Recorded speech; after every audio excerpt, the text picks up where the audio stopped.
Brought to you by Golive TV. Download the app now.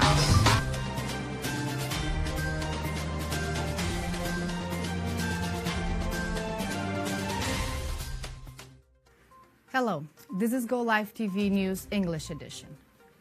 From now on, you can follow news featuring the world here on Golive TV.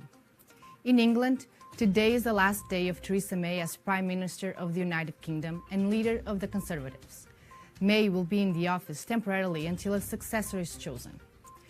Difficulties in reaching an orderly agreement with Brussels to leave the United Kingdom off the European Union dictated the fate of the second woman to lead the country's government. The new leader of the Conservatives and new Prime Minister will be announced on July 22nd, 3 months before the date set for Brexit. Boris Johnson claims to be a natural successor to Theresa May, despite all the controversy surrounding him. Still, he is not the only one wanting to get to Downing Street. There are 11 candidates.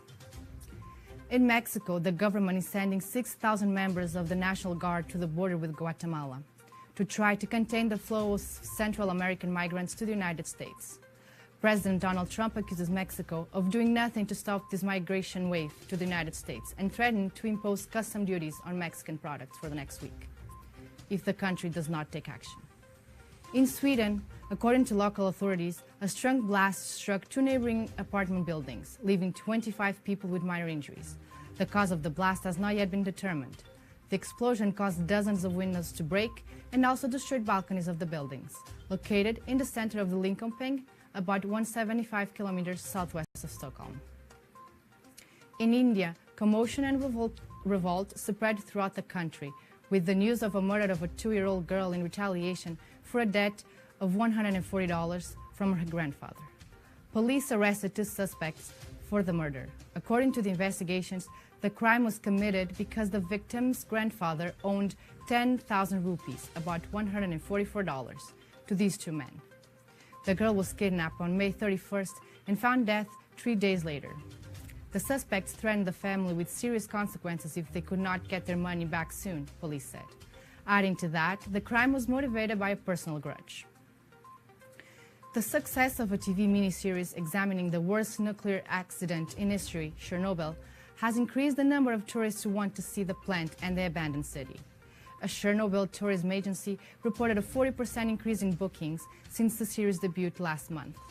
April marked the 33rd anniversary of the disaster in Chernobyl, then Soviet Ukraine, caused by an unsuccessful safety test in the reactor of an atomic plant that sent clouds of nuclear material over several parts of Europe. In Canada, a Canadian tourist managed to open a safe that had been closed for decades and was displayed in a small museum in the province of Alberta, eating the secret for the first attempt he made by chance. The tourist was visiting the museum with his family when he tried to open the iron box for fun. The museum had already tried to unlock the vault several times, including with the help of experts, without success. The safe had been closed since the 1970s. Unfortunately, there was no treasure inside. The safe contained an old paycheck and part of a block of restaurant orders, with receipts dating back to the late 70s. In sports, last Wednesday, during the 3rd game of the NBA Finals, Raptors' Kyle Lowry was pushed and cursed by a man sitting on the edge of the court. The man was Mark Steven, minority partner of the opposing team. The attitude was condemned by everyone, and the shareholder has been banned from attending games through the end of the 2020 season and fined $500,000. The punishment is already in place, and he cannot attend games for the rest of the league finals, not even participate in trainings or any action by the Warriors. Thus, for a period of 1 year, Steven will be away from the board and the California franchise. The 4th game of the finals takes place tonight, and the series is 2-1 for the Raptors. The Netherlands are in the League of Nations final. The team beat England 3-1 to seal their place in the UEFA Nations League final. Next Sunday, Portugal and the Netherlands will fight for the League of Nations trophy at the Dragon Stadium. Thank you for your attention. See you on the next edition.